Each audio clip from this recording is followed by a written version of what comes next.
नमो ज्ञानेश्वरा नमो ज्ञानेश्वरा। निवृत्ती उदारा सोपानदेवा। मुक्ताबाई नमो त्रिभुवन पावनी। आद्यत्रय जननी देवांची जयांचे केलिया स्मरण। होय सकळ विद्यांचे अधिकरण। तेचे वंदो श्रीचरण श्री गुरूंचे। ते नमस्कारोने आता। निमित्तानि च पश्यामि विपरीतानि केशव। न च श्रेयोनुपश्यामि हत्वा स्वजनमाहवे। या कौरवा जरी वधावे तरी युधिष्ठिराधिका का न वधावे। हे एर एर आघवे गोत्रज अमुचे। कैवल्य साम्राज्य चक्रवर्ती विश्वमाऊली ज्ञानोबाराय सकल ब्रह्मनिष्ठ गुरुजनांच्या परमकृपेने आपण श्री भगवती ज्ञानेश्वरीच्या पहिल्या अध्यायाचा विचार करत आहोत।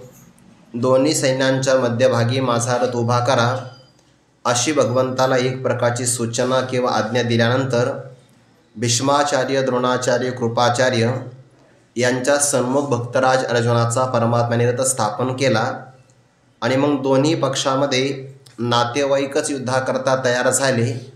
या बाबतीमध्ये अर्जुनाच्या अंतःकरणामध्ये सर्वांच्या विषयी प्रेमभाव जागृत झाला।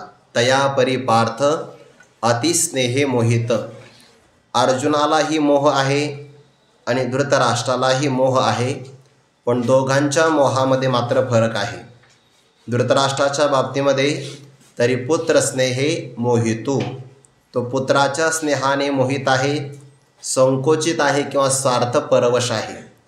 आणि भक्तराज अर्जुनाच्या मनातला मोह सर्वांच्या विषयी आहे आणि त्यामध्ये निस्वार्थ भाव आहे, कोणत्याही प्रकारची अपेक्षा नाही।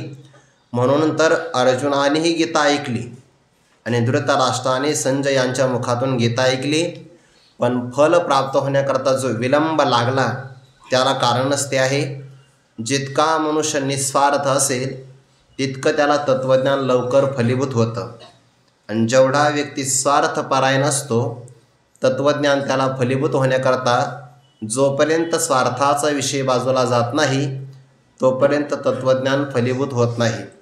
मी काल स्वामी महाराजांच्या पुस्तकामध्ये एक वाक्य वाचलं, काही माणसं परमार्थाच्या नावाखाली स्वार्थ साधतात, काही माणसं ध्यानाच्या नावाखाली झोपा काढतात आणि काही माणसं आम्ही मुक्त झालो म्हणून स्वैराचारात प्रवृत्त होतात। हे सारखंच दिसतं पण लक्षात येत नाही।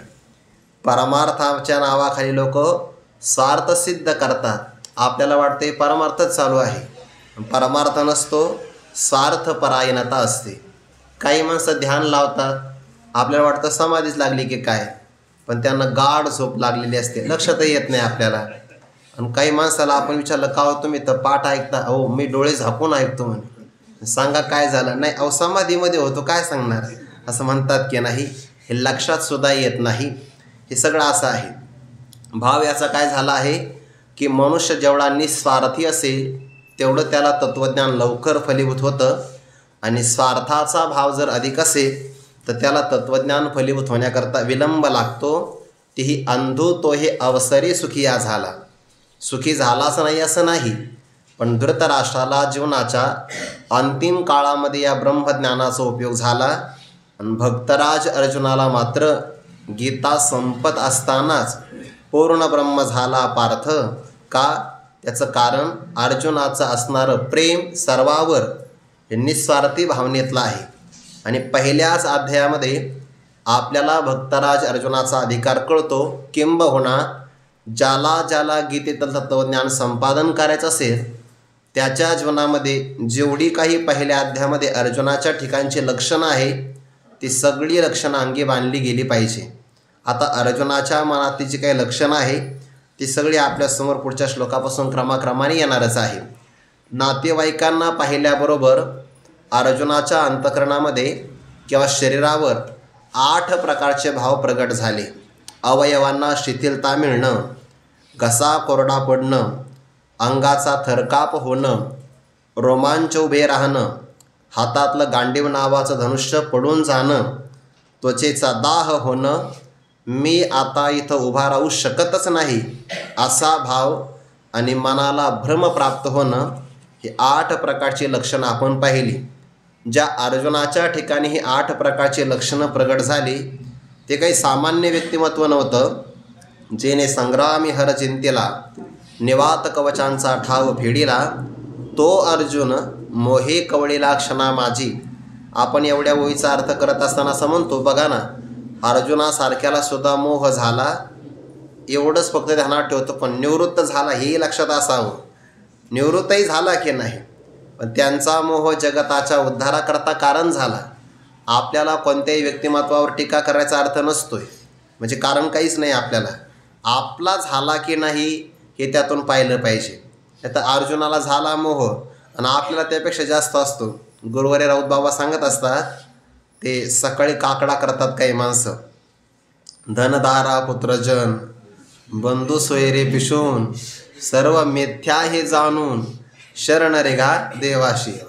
सकाळी मस्त 2-2 चाली लावून हे प्रमाण म्हटलं असतं, धनदारा पुत्रजन बंधू सोयरे पिशून. आणि संध्याकाळी जेव्हा भावाभावाच्या वाटण्या होत्या तेव्हा ते उलथन असतं ना, त्याच्यावर भांडणं सुरू होतं. बाबांचं वाक्य माझं वाक्य नाही, म्हणजे प्रत्यक्ष आचरणात आणण्याकरता जास्त महत्त्वाचं आहे. म्हणून भक्तराज अर्जुनाला मोह झाला पण निवृत्तही झाला हेही लक्षात असलं पाहिजे. आणि ज्यांचा मोह निवृत्त का झाला, शरणागती परमात्म्याची केलेली आहे ना. शिष्यस्ते अहम शाधे माम त्वाम प्रपन्नम, मी आपला शिष्य आहे, आपण मला उपदेश करा. अर्जुनाचं रडणंच आहे पहिल्या अध्यायामध्ये, पण ते रडणंसुद्धा योग झाला. अर्जुन विषाद, पण त्याला योग असं नाव दिलं आहे. भगवत प्राप्तीला जो साधन रूपाने प्राप्त होतो त्या घटकाला योग असं म्हणतात. रडावं पण देवाजवळ किंवा संताजवळ. मोह प्राप्त झाला, हे 8 प्रकारचे भाव आपण पाहिले. ज्ञानोबारा म्हणतात, अवधारी म्हणजे ऐका, तो अर्जुन सगळ्या स्वजनांना पाहिल्याबरोबर संग्रामामध्ये आपण पराक्रम गाजविला, विसरून गेला. आणि त्यांच्या अंतकरणामध्ये कशा प्रकारे दयेचा भाव निर्माण झाला मला काही सांगता येणार नाही. पण भगवंताला एक वचन सांगितलं, प्रभो आता या युद्धभूमीवर थांबावं असं मला वाटत नाही. का? कारण थांबण्याकरता मन सहाय्य करत नाही. माझी वाचा बरळली आहे. का बरं? या सगळ्यांचा मला वध करावा लागेल. एवढं नाव जरी ऐकलं तर माझे अतिशय मन व्याकुळ होत असे वाचा बरळ, जे वधावे हे सकळ येणे नावे. आणि पुढच्या श्लोकामध्ये आलं आहे, निमित्तानीच पश्यामी. हे सगळे जे काही शकुन आहे ना, 8 प्रकारचे जे भाव, हे सगळे मला चांगले वाटत नाही. माझ्या ठिकाणी सिद्धंती मम गात्राणी, हे जे भाव आहे हे तर आताचे आहे, पण भविष्य काळामध्ये सुद्धा काही ना काही अपशकुनात्मक होऊ शकतं, हे मला लक्षात येत आहे. आणि तो भाव आता पुढच्या श्लोकामध्ये सांगतात, निमित्तानि च पश्यामि विपरीतानि केशव, न च श्रेयः अनुपश्यामि हत्वा स्वजनम आहवे. हा झाला पदच्छेद. हे केशव, क शब्दाचा अर्थ होतो ब्रह्मा, ईश म्हणजे भगवान शंकर, दोन्हीचा मिळून झाला केश. आणि व शब्दाचा अर्थ होतो वाती, म्हणजे अनुकंपा करणारा. जे ब्रह्मदेवावर भगवान शंकरावर अनुकंपा करतात म्हणूनच श्रीकृष्ण परमात्म्याला केशव असं म्हणतात. किंवा दुसरा अर्थ, केशी नावाच्या दैत्याचा वध करणारा हा परमात्मा आहे.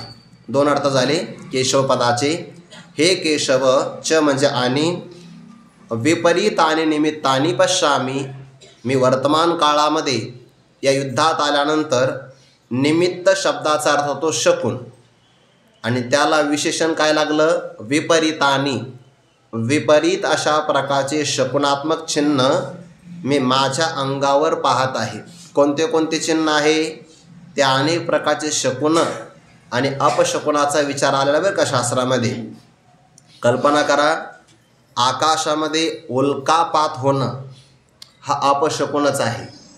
किंवा अवेळी भूकंप होणं, अवेळी म्हणजे कोणत्या वेळी भूकंप चांगलाच नसतो, हे अपशकुन आहे.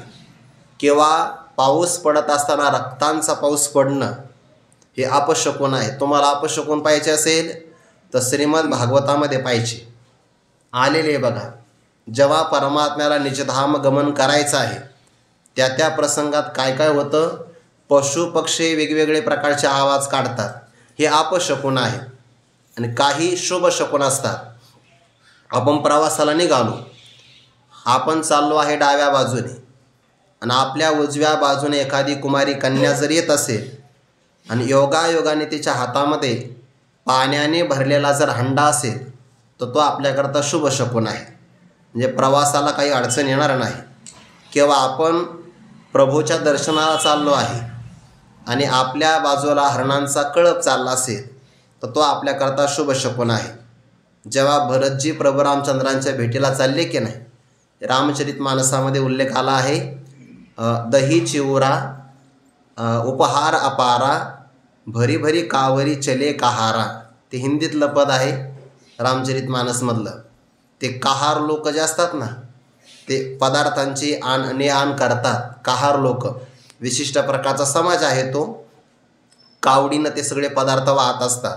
मग काय वाहत होते ते? दही चिवरा. चिवरा म्हणजे चिवडा. दही चिवडा, अनेक प्रकारचे उपहार, भरी भरी कावरी. कावरी म्हणजे कावडी. आणि ते कहार लोक चालले होते. म्हणून तर प्रभूची भेट झाली. हे शुभ शकुन असतात. किंवा आपण प्रवासाला निघालो आणि एखाद्या भूदेवाचं आपल्याला दर्शन झालं. मला येता येताना झालं बरं आज. बहुतेक काहीतरी लाभ आहे, मला सोडू नका दिवसभर. ऐका, हे शुभ शकुन असतात. पण भक्तराज अर्जुनजी असं म्हणतात, प्रभो या सगळ्या काळामध्ये जे शकुन दिसतात नाही, कारण आता युद्ध होणार आहे, याचा अर्थ 18 उक्षिणी सैन्यापैकी फक्त 10 जण वाचणार आहे. बाकी सगळे मृत्यूपंथाला प्राप्त होणार ना. मग का शकुन चांगले आहेत का? उल्कापात होणं किंवा चंद्रावर कधी कधी काही माणसाला काळे डाग दिसत नाही. काळे डाग चंद्रावर काला कलंक आहे की नाही? चंद्री झाला कलंक, पण तो जर कलंक एखाद्याला दिसला नाही किंवा अकस्मात खळी पडली तर ते सगळे काय असतात? अपशकुनच असतात. आणि हे सगळे अपशकुन मला दिसत आहे प्रभू युद्धभूमीवर. त्यामुळे असं वाटतं, मग म्हणे कृष्ण आता नशिजे इथं थांबू नये असं मला वाटतं. च आणि आ हवे म्हणजे युद्धाभूमीमध्ये स्वजनम हत्वा, या सगळ्या स्वकीयांना मारण्यामध्ये, च श्रेय न अनुपश्यामी, कोणत्याही प्रकारचं कल्याण किंवा लाभ मी पाहत नाही. याच्यातून अर्थ काय होतो?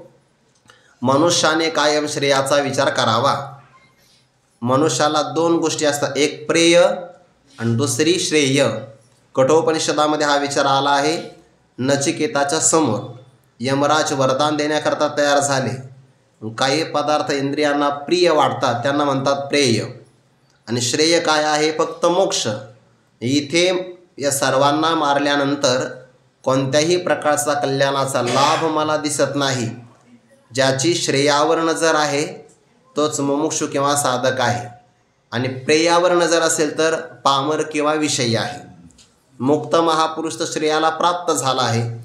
युद्ध नावाच्या कर्मामध्ये काहीतरी कल्याण होईल असं मात्र मला काही दिसत नाही. असं भक्तराज अर्जुनाने आपलं अंतकरण देवाच्या समोर पूर्णपणाने निवेदित केलं आहे. यालाच आत्मनिवेदन भक्ती असं म्हणतात. आपला मनोभाव देवाच्या समोर पूर्ण रूपाने प्रगट करणं म्हणजे मन मोकळं केलेलं आहे.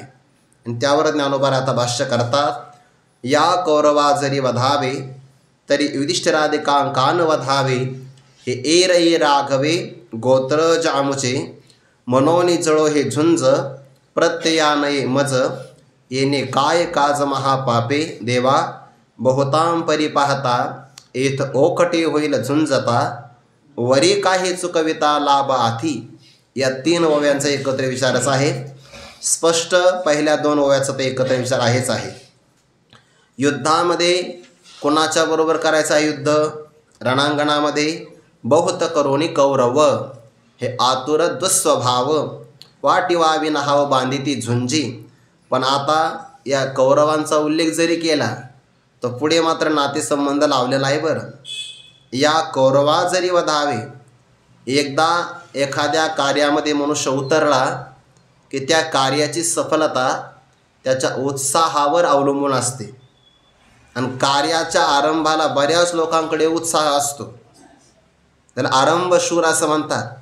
सुरुवातीला फार मोहर येतो बघा आंब्याला, फार येतो. असं वाटतंय बहुतेक ह्या वर्षी बहुतेक झाड मोडतं की काय, एवढे फळं येतात.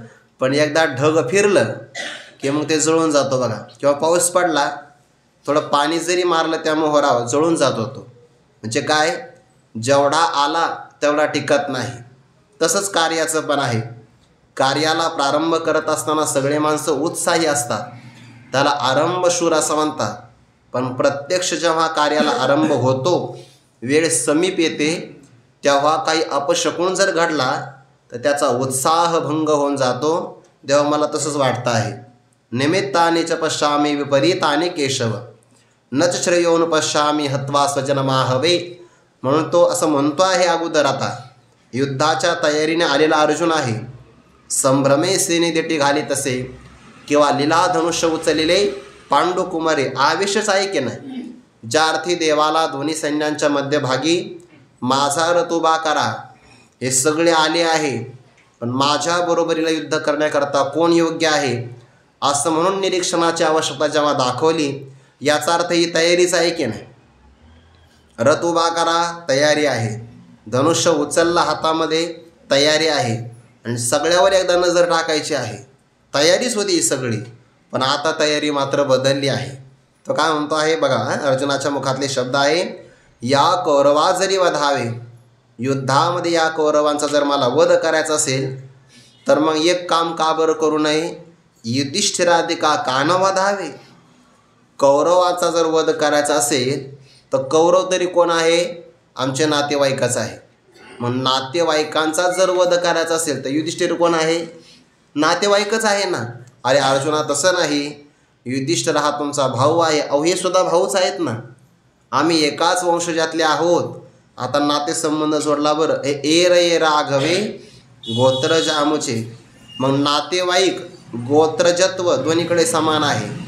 मग जर समोरचे पण गोत्रज असतील आणि आमच्या पक्षातले लोकसुद्धा गोत्रजच असतील, नातेवाईकच असतील, तर मग एकाचा वध करायचा आणि एकाला सोडून द्यायचं, असं का करावं. एक तर वध करायचा असेल तर दोघांचाही केला पाहिजे, नाहीतर मग दोघांनाही सोडून दिलं पाहिजे, असं त्याच्या मनातला भाव आहे बरं. जर प्रश्न विचारला एखाद्याने, या कौरवा जरी वधावे, तर मग त्याच न्यायाने, त्याच अनुषंगाने यांचा का बरं वध करू नये. अरे हे धर्मराज आहेत, पण संबंध तो नाही सांगितला बरं.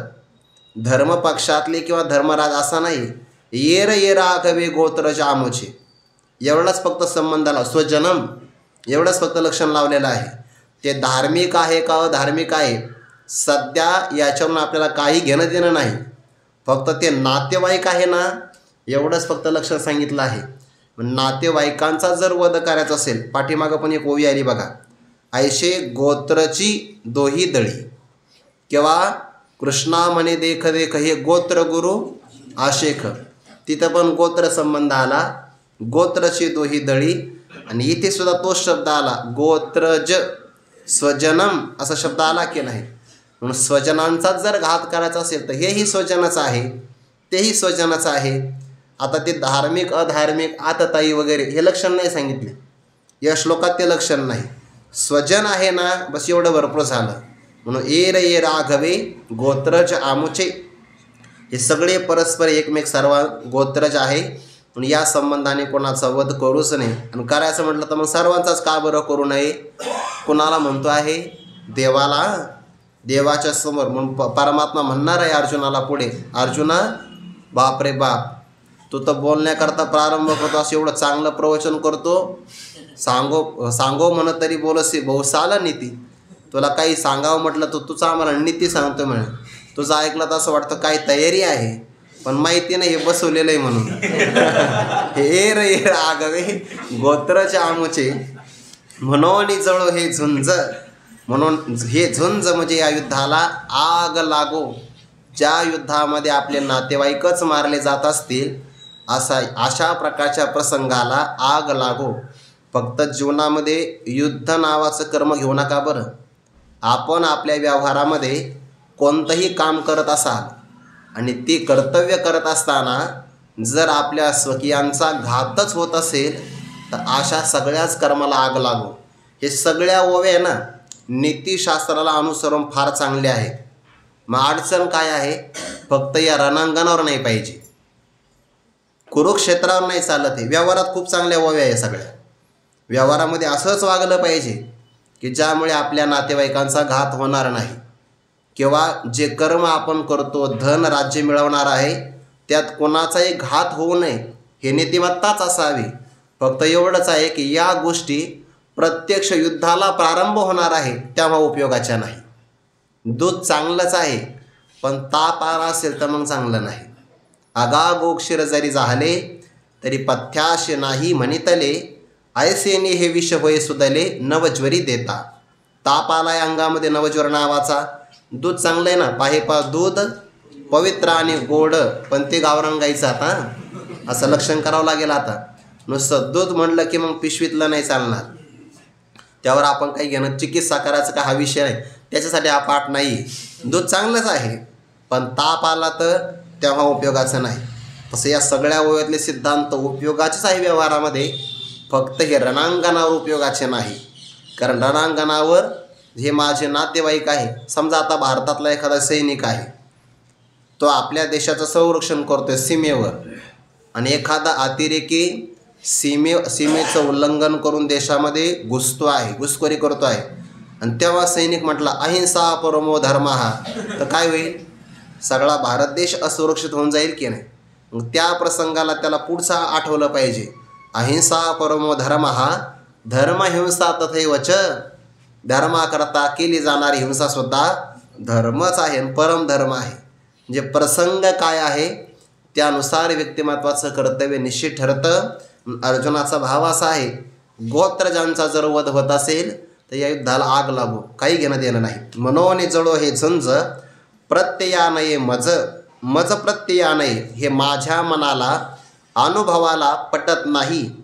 आणि बऱ्याच प्रसंगाला आपलं मन आपल्याला आतून सांगत असतं की हे योग्य नाही म्हणून.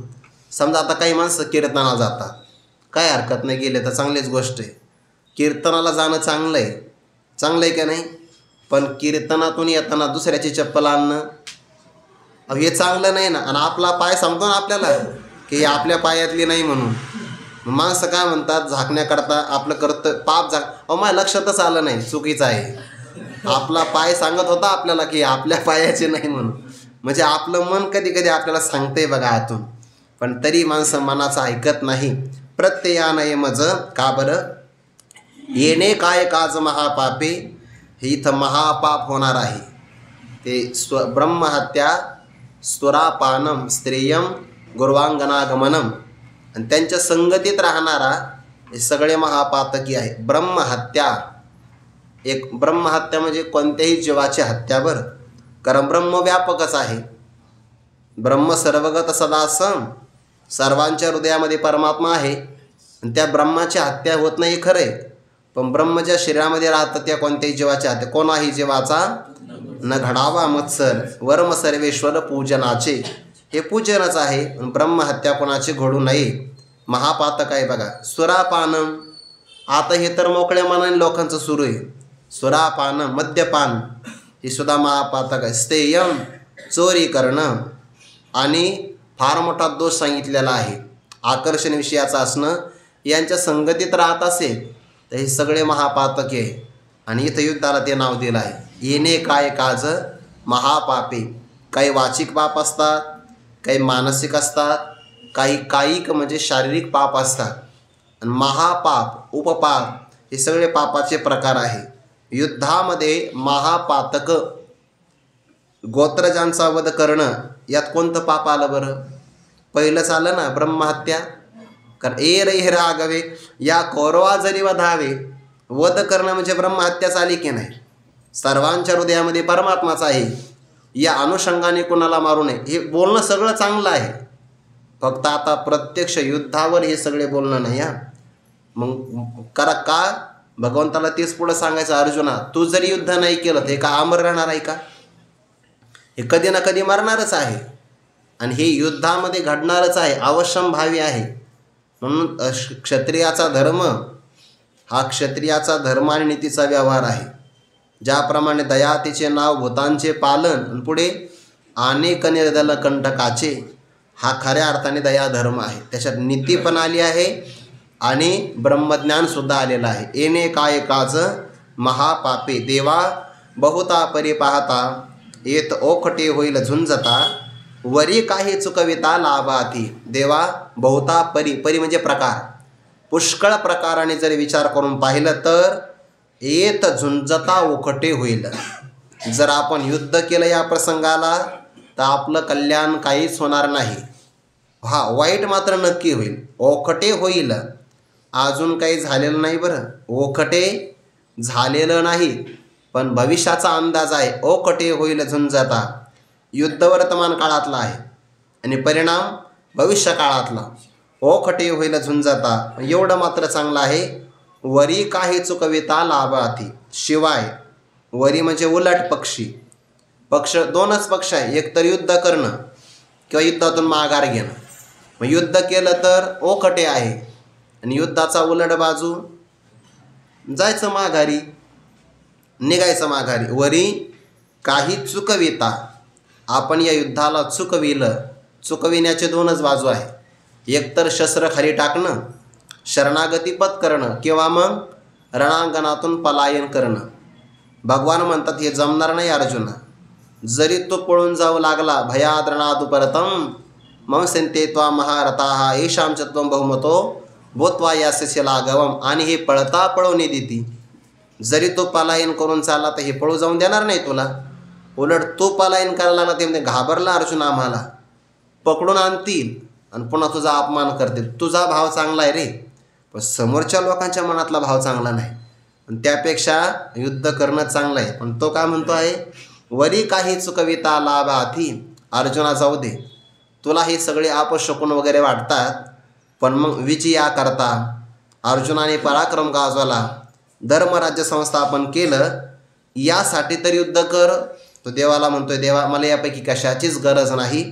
पुढच्या 2 श्लोकातून सांगतात, न कांक्षे विजयम कृष्ण न च राज्यम सुखानि च किन्नो राज्येन गोविंद किं भोगे जीविते नवा येषामर्थकांक्षितं नो राज्यम भोगा सुखानि च त इमेव स्थिता युद्धे प्राणां त्यक्त्वा धनानि च.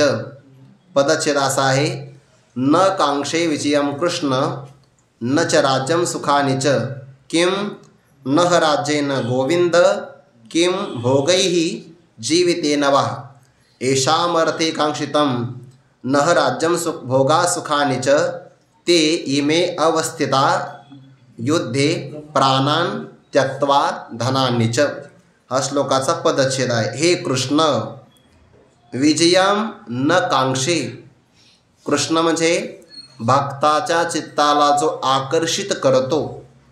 यातला भाव काय आहे, जसं भक्ताचं चित्त तुम्ही आकर्षित करता, आपल्याकडे ओढून घेता, तसं माझ्या मनातलं दुःख ते आपण अपहरण करावं किंवा आपल्याकडे ओढून घ्यावं, म्हणजे आकर्षण करा दुःखाचं. मग कृष्ण शब्द वापरला. हे कृष्ण, विजयम न कांक्षे, मला विजयाची अपेक्षा नाही. न राज्यम, मला हे हस्तिनापुराचं राज्य किंवा आमचं घेतलेलं इंद्रप्रस्थाचं राज्यसुद्धा नको. जीवनामध्ये होणारे सुखसुविधा, विषयांचे असणारे भोग, ते सुद्धा मला नको. का बरं? हे गोविंद, राज्येन नह किम, नह म्हणजे आम्हाला, राज्य प्राप्त करून आम्हाला काय करायचं आहे. का बरं? राज्य मिळालं तर तुम्ही राजे व्हाल ना, पृथ्वीचे सम्राट व्हाल. आम्हाला सम्राट होण्याची अपेक्षा नाही. कारण का, किम भोगैही, राज्यातल्या भोगाने तरी आम्हाला काय गरज आहे. किंवा जीविते नवा, किंवा स्वजनांना मारायचं आणि मग आपण आनंदाने जगायचं, अशा जगण्याची सुद्धा आम्हाला अपेक्षा नाही. अशा जगण्यातून आम्हाला काय लाभ, भोग मिळण्यात काय लाभ आणि राज्य संपादन करण्यात तरी काय लाभ. म्हणजे का बरं अर्जुना, ज्यांच्याकरता आम्ही सगळं मिळवलं आहे, ज्यांच्यासाठी म्हणून आम्हाला हे मिळवायचं आहे, तेच जर राहणार नसतील तर हे संपादन करून काय लाभ. पुढच्या श्लोकामध्ये सांगतात, येषाम अर्थे. येषाम अर्थे म्हणजे ज्यांच्यासाठी, नह म्हणजे आम्ही, राज्यम भोगाच सुखानी कांक्षितम, ज्यांच्यासाठी आम्ही राज्य संपादन करतो आहे, ज्यांच्यासाठी आम्ही भोग मिळवितो आहे आणि ज्यांच्यासाठी आम्ही सुखसुविधा आटोकाट मिळण्यासाठी प्रयत्न करतो आहे, ते सर्वच्या सर्व इमे हे सगळे स्वजन युद्धे अवस्थिताः, सगळे युद्धामध्ये उभे राहिलेले आहेत. पण कसे? प्राणांच धनानी त्यक्त्वा, प्राण आणि धनाचा त्याग करून सगळे या ठिकाणी एकत्र आले आहेत. याचा अर्थ प्राण आणि धनाचा त्याग करून आले म्हणजे युद्धामध्ये गेल्यानंतर एकतर राज्य मिळेल किंवा मरावं लागेल. नुसतं मरावं लागणार नाही, प्राणाचा त्याग करावा लागेल आणि युद्धामध्ये धनाचा नाश पण होणार आहे. म्हणजे धन आशा आणि प्राण आशा हे सर्वच्या सर्व सोडून इथे आलेले आहेत. यातला सूक्ष्म फरक असा आहे, पाठीमागे आपण दुर्योधनाचा स्वभाव पाहिला बघा. तो असा म्हणतो आहे, अन्येच भवशूराः मदर्थे त्यक्त जीविताः. दुर्योधनाचं म्हणणं काय आहे? अनेक पुष्कळ शूरवीर आले, ते सगळेजण आपापले प्राण सोडण्याकरता तयार आहे. पण कोणासाठी? मदर्थे, माझ्यासाठी सगळे प्राण त्यागाला तयार आहे. आणि अर्जुनचे काय म्हणतात? येषामर्थे, ज्यांच्यासाठी आम्ही प्राण सोडायला तयार आहोत. एवढा फरक आहे. दुर्योधन सर्वांचे प्राण आपल्यासाठी घ्यायला तयार आहे आणि अर्जुनजी सगळ्यांसाठी आपले प्राण द्यायला तयार आहे. शेवटी तर असं म्हणणार आहे, जर यांनी सगळ्यांनी मला मारलं, निशस्त्र असणाऱ्या मला, तरी मला चालतं, पण मी मात्र युद्ध करणार. हे वरी भलते मारितो, हे वरी भलते करीतो, आताची येथे मारितो, परी आपण म्हणे घातू न चिंतावा. तो म्हणतो आहे, माझ्या हातामध्ये शस्त्र नसेल आणि जरी यांनी मला मारलं तर चांगलं आहे, यांना मारण्याची माझी अपेक्षा नाही. एवढा फरक आहे हा दुर्योधनामध्ये आणि भक्तराज अर्जुनामध्ये. त्यांच्यातच फरक असं नाही. वर्तमान काळात बघा ना तुम्ही, आज व्यवहारामध्ये आपण थोडंसं निरीक्षण केलं, थोडं जागृत होऊन, तर आपल्याला जे काही समजा वाचायला, ऐकायला, पाहायला भेटतं, त्या सगळ्यामध्ये हेच आहे की नाही. आज फक्त ते धनालाच देव मानणारे माणसं आहेत. पैसा जर मिळत असेल तर काही नाही राहिलं बघा. बहीण भावातही प्रेम नाही, भावा भावातही प्रेम नाही, मुलामध्ये वडिलामध्ये सुद्धा प्रेम नाही, फक्त पैसा महत्त्वाचा आहे. ते म्हणतात विनोदाने, बहीण भावाचं प्रेम कधी तुटलं? जमिनीचा भाव वाढला तेव्हापासून, म्हणतात की नाही. म्हणजे धन फार महत्त्वाचं आहे. आणि या धनासाठी कोण कोण काय काय करू शकतं? इतिहास आपल्या सर्वांच्या समोर माहिती आहे की धनाकरता कोण कोण काय काय करू शकतं. म्हणजे नातेवाईकांचा सुद्धा विसर पडतो आहे फक्त धनासाठी. म्हणजे ही वृत्ती दुर्योधनाची आहे की मदरथे, माझ्यासाठी बाकी सगळ्यांनी त्याग करावा. आणि अर्जुनाची वृत्ती काय? येषामर्थिकांक्षितम, ज्यांच्यासाठी आम्ही राज्य भोग सुख संपादन करतो ते सगळे युद्धामध्ये आलेले आहेत. काय करावं? म्हणून मला विजय नको, राज्य नको. मनुष्याला विजय असावा, राज्य असावं, सुखही असावं, सगळे अनुकूल प्रकारचे सुखदुःखाचे भोग असावे, फक्त त्या पाठीमागे कोणाचं वध नसावं. जोडून या धन उत्तम व्यवहारे, ते असं असावं. असं असेल तर ते फार चांगलं आहे. पण ज्याच्या पाठीमागे वध करावा लागत असेल कोणाचा, कोणाची हत्या किंवा पाप घडत असेल, येणे काय काज महापापे, ज्या धनाला पापाचा आश्रय आहे, अन्याय मार्गाने जे धन कमवलेलं आहे. व्यवहारामध्ये बघा तुम्ही, असं एखादं काही प्रकरण बाहेर निघतं की जेवढं कमवलेलं आहे तेवढं सगळं घालावं लागतं बघा. अन्यायोपार्जितम धनम दशवर्षांनी तिष्ठती प्राप्तित्वेकादशे वर्षे समूलम च विनश्यती. महाभारतातला हा श्लोक जो आहे ना, हा श्लोक सगळ्या लोकांनी आपल्या मनी मानसिक कोरून ठेवला पाहिजे. ज्यांना श्रीमंत व्हायचं असेल त्यांनी. कसं श्रीमंत व्हावं? जर ते अन्याय मार्गाने धन कमवत असतील तर ते धन फक्त 10 वर्षच त्यांच्याकडे राहणार आहे. 11वं वर्ष लागलं की त्यांनी कमवलेलं आणि त्यांच्या पाठीमागे कमवलेलं सगळं धन निघून जातं. म्हणून आपण गरीब झालो तरी चालेल, फक्त अन्याय मार्गाने कमवलेलं नाही पाहिजे. एखाद्या प्रसंगाला पुढे जाऊन सांगू, इंद्राणीच्या घाटावर राहायचा प्रसंग जरी आला तरी चालेल, किंवा रस्त्यावर पडलेले कपडे परिधान करण्याचा प्रसंग आला तरी चालेल, फक्त अन्याय मार्गाने कोणाचं धन कमवायचं नाही. पहिल्या अध्यायामध्ये पण हाच विचार आहे आणि दुसऱ्या अध्यायामध्ये सुद्धा हा विचार येणार आहे, गुरून् हत्वा हि महानुभावान् श्रेयो भोक्तुं भैक्षमपीह लोके हत्वार्थ कामांस्तु गुरून्निहैव भुंजीय भोगान रुधिर प्रदिग्धान. रुधिर शब्द आला बघा. रक्ताने माखलेले भोग भोगण्यापेक्षा वनात राहिलेलं चांगलं. भक्तराज अर्जुनाचा तोच भाव आहे. म्हणून ते म्हणतात, मला विजय नको, मला राज्यही नको, फक्त मी या सर्वांचा अन्याय मार्गाने मात्र कमवणार नाही. म्हणून गरीब राहिलं तरी चालेल, फक्त कुणाचा आपल्यावर तळतळाट नसावा. आपल्याला प्रतिकूलता आली तरी चालेल. तुकोबारांच्या जीवनामध्ये हा प्रसंग आहे की नाही. त्यांचाच पैसा घेतला होता लोकांनी. सावकारकी असल्यामुळे जेव्हा भरभराट होती तेव्हा तुकोबाराकडून लोकांनी घेतले आणि दुष्काळ पडला तर तुकोबारांनी स्वतः सोडून दिले. ते आता हे तर काही बहुतेक असा अंदाज वाटत नाही की हे लोक आपल्याला परत देतील म्हणून. ते परत नाही देणार ना, त्यापेक्षा आपण त्यांचे कागदपत्र बुडवून टाकू. सामान्य गोष्ट नाही राहत ही. बाकी सगळं सोडता येतं, दिलेलं नाही सोडता येत. हे सांगणं सोपं आहे. प्रत्यक्षात जेव्हा आपली एखाद्याकडे उसने असतात तेव्हा कळतं हे किती अवघड आहे म्हणून. हे सांगायला सोपं आहे. म्हणून तो वैराग्य शिरोमणी तुकोबार आहे. स्वतःचे होते, लोकांकडून घेतलेले सुद्धा नव्हते. व्याजही नाही मुद्दलही नाही, दोन्ही सोडले बघा त्या काळातच. म्हणून हा भाव असावा की कमवायचा असेल तर अशा पद्धतीनं. म्हणून ते म्हणतात, आता ज्ञानोबा यावर स्पष्टीकरण सांगतात, तया विषय वृत्ती काही मज सर्वथा काज नाही.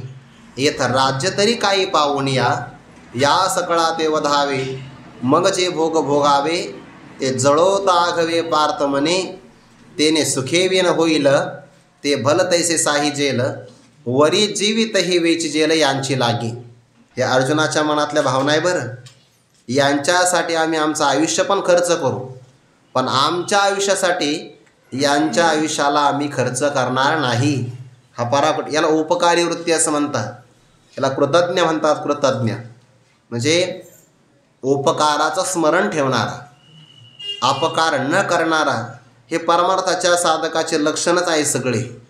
जरी आपल्याला ओव्या अशा वाटत असतील या किंवा या युद्धाचं वर्णन आहे, तसं नाही. हे सगळं साधकाचं, उत्तम साधकाचं लक्षण आहे. आणि या ओव्यातल्या भाव ज्याच्या मनामध्ये असेल त्यालाच मग पुढं अशोचानन शोचस्त्वम प्रज्ञावादांश भाषसे गतासून गतासूंश नानुशोचंती पंडिताः. त्याला पुढे अध्यात्मज्ञानाचा उपदेश फलीभूत होणार आहे. पण हे सगळं साधकाचीच लक्षण आहे. तया विजयवृत्ती. विजयवृत्ती म्हणजे विजयाची आकांक्षा, याची मला अपेक्षा नाही. ते कधी कधी आपण बघतो बघा, पारितोषिकं मिळतात ना. पारितोषिकामध्ये जर खर्च लावला काय असतं बरं. मी एक काल ठिकाणी एक पारितोषिक पाहिलं मी, म्हणजे सहज बरं, उलट तुम्ही काय भलता अर्थ घेऊ नका. म्हणजे पारितोषिक पाहिलं मी. काय होतं, 2-4 काचं होते मागं पुढं. मध्यंतरी ते लाकडीच असतं बघा. ते काय म्हणते त्या स्मृतिचिन्ह लाकडीच होतं ते. मी इथं नाही पाहिलं योगाने, ते आळंदीच्या बाहेर पाहिलं. खरं ना, आळंदीच्या बाहेर पाहिलं मी. चांगलं मोठं होतं एकदम. आता आपल्याला काय घेणं, आता जेवण करायचं होतं म्हणून मी काही म्हणलो नाही त्यांना. आणि काही म्हणता येत नाही ना, जेवण व्हायचं असतं आपलं.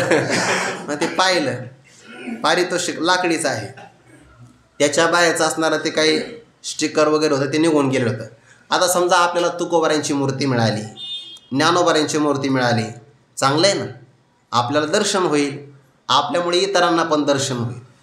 पण आता समजा एखाद्याच्या स्मरणार्थ मिळालं आपल्याला. आता आपल्याला मिळालेलं असतं पारितोषिक, आणि ज्याचा स्मरणार्थ मिळाला त्याचा फोटो मोठा असतो आपल्यापेक्षा. पण मनुष्याला वाटतं की नाही, ही आकांक्षा असते बघा, जयाची आकांक्षा असते. पारितोषिकाला महत्त्व नसतं, त्याच्या पाठीमागे आपला झालेला जय जयकार महत्त्वाचा असतो. तो उपचार आहे, पण त्याच्या पाठीमागे सुप्त काय आहे, जय जयकार, प्रसिद्धी. अर्जुनचे म्हणतात मला त्याची गरज नाही. तया विजयवृत्ती काही, जयाची आकांक्षा याची मला गरज नाही. मज सर्वथा शब्द कसा वापरला, सर्वथा म्हणजे मनातून पण नाही आणि शरीरातून सुद्धा नाही. नाहीतर कधी कधी आपण म्हणतो नको नको, मन नको, मन नको.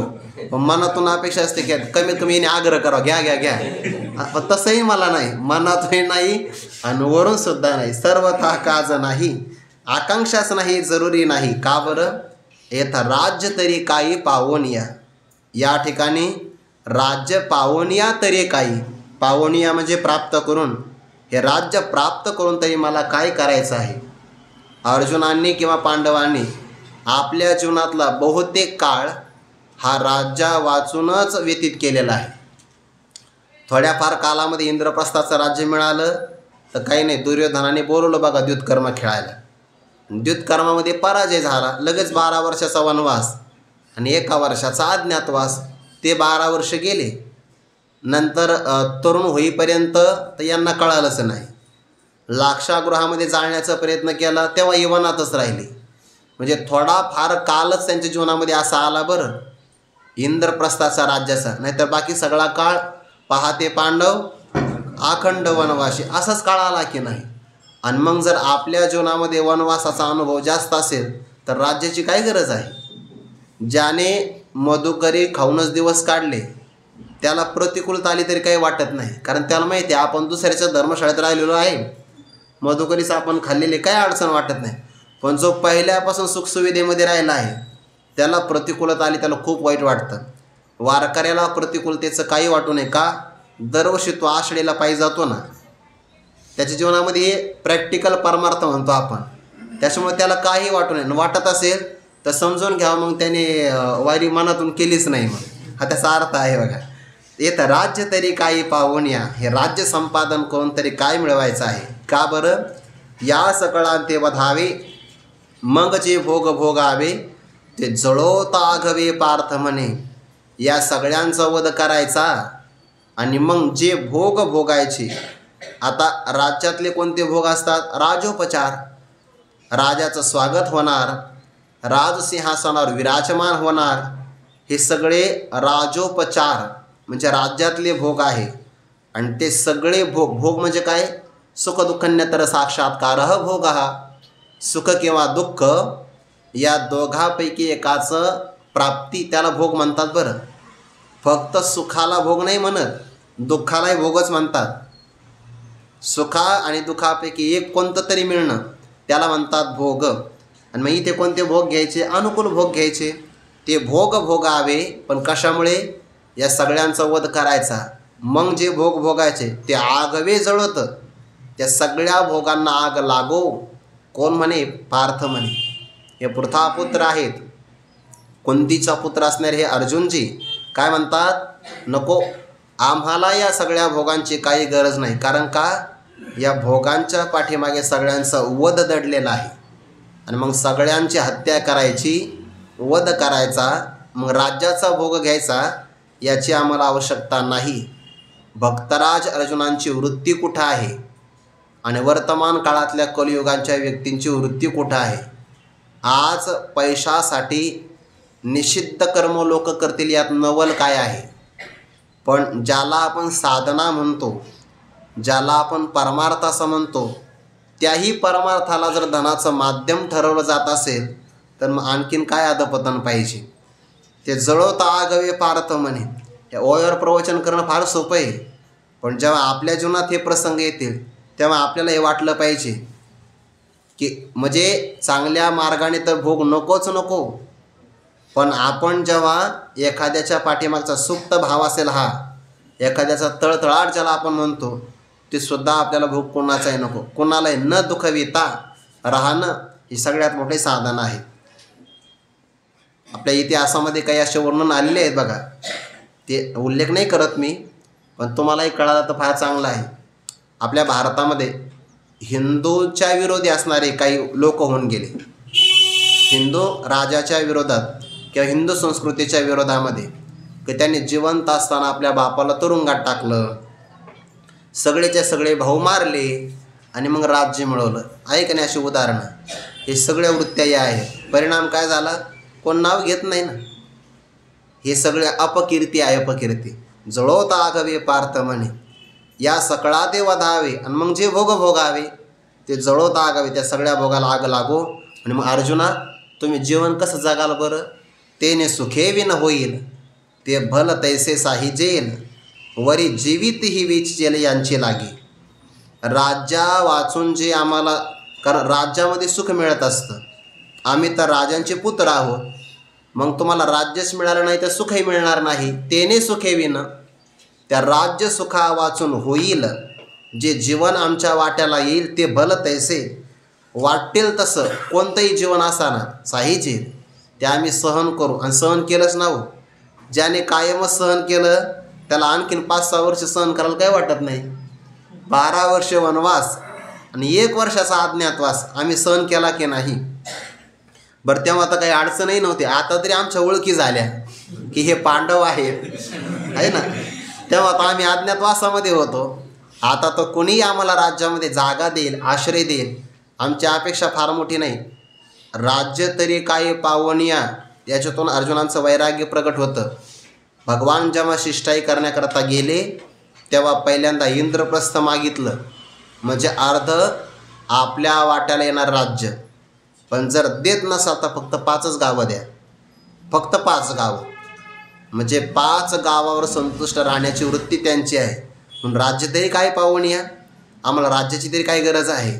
म्हणून ते म्हणतात भल तैसे, वाटेल ते जीवना, याला सहनशीलता म्हणतात. बरं विचारसागरामध्ये समाधी षटक नाही का आले, त्याच्यामध्ये तितिक्षा, ते तितिक्षा इथं आली आहे. भल तैसे साहिजल, सुख दुःख शीत उष्ण हे सगळं आलं जीवनामध्ये. दुःखा वाचून त्याचा शब्द आला, कष्ट वाचून सहन करणे. सहनम सर्व दुःखानाम अप्रतिकारपूर्वकम चिंताविलापरहितम सा तितिक्षा निगद्यते. सर्व दुःखानाम सहनम, आध्यात्मिक आदि भौतिक आदि दैविक सगळ्या प्रकारच्या दुःखाला सहन करायचं, प्रतिकार नाही करायचं काही. दुःख जर आपण प्रसन्न मनाने सहन केलं, चांगलं बघा बरं, दुःख जर प्रसन्न मनाने सहन केलं तर त्या तापातून तप तयार होत असतं. आणि तपाला काय मिळत नाही, तपाचे सामर्थ्य तपेन्न लामोप. म्हणून कदाचित भगवंताला जर आपल्याकडून तप करून घ्यायचं असेल तर परमात्मा आपल्या जीवनामध्ये जास्त दुःख पाठवतो. म्हणून दुःख जास्त प्रमाणात आले तरी म्हणलं पाहिजे, बरे झाले देवा, निघाले दिवाळे, बरे झाले देवा, हे सगळं म्हणता आलं पाहिजे. अनुतापे तुझे राहिले चिन्ह. कारण देवाच्या मनात काही आपल्याला काय कळतं, देवाला तयारी करून घ्यायची असेल आपल्याला, दुःखाचे प्रसंग आले तर सहन करता आले पाहिजे. भल तैसे, वाटेल तो प्रसंग जीवनामध्ये आला तसाही जेल तो आम्ही सहन करणार. वरी शिवाय प्रसंग जर आला तर यांची लागी, म्हणजे या सर्वांच्यासाठी जीवितही वेंची जेल, आम्ही आमचा जीवही खर्च करू. वेचणे म्हणजे खर्च करणे, म्हणजे मी स्वतःचा प्राण द्यायला सुद्धा तयार आहे, पण यांचा प्राण घेऊन जगण्यासाठी मी तयार नाही. काय भावना असेल बघा. हे जर जगत असेल तर मी माझा प्राण द्यायला तयार आहे, पण माझ्या जगण्यासाठी जर यांना प्राण द्यावा लागत असेल तर मग मी मात्र जगणार नाही. हल्लीच्या काळातल्या लोक जे आहार करतात ना, त्यांनी हा विचार केला पाहिजे की आपल्या जगण्यासाठी कोणालाही मरावं लागलं नाही पाहिजे. असं जगणं तरी काय कामाचं आहे की आपल्या जगण्यासाठी इतर पशुपक्षाला मरावं लागत असेल. धिक्कार आहे या जीवनाचा. इथं काय म्हणतात, जीवितही वेचलेली यांची लागे, आम्ही यांच्यासाठी आमचं जीवन खर्च करण्यासाठी सुद्धा तयार आहे. परी यांसी घात कीजे, मग आपण राज्यसुख भोगीजे, हे स्वप्नीही मन माझे करू न शके. परंतु यांसी घात कीजे, या सगळ्यांचा घात करावा. आणि मग म्हणजे केव्हा, या सगळ्यांचा घात केल्यानंतर यापैकी कोणी जिवंत राहिला नाही, यांचं रक्ताचे पाठ वाहिले, रक्ताने माखलेलं राज्य, आणि मग आम्ही राज्यसुख भोगावे.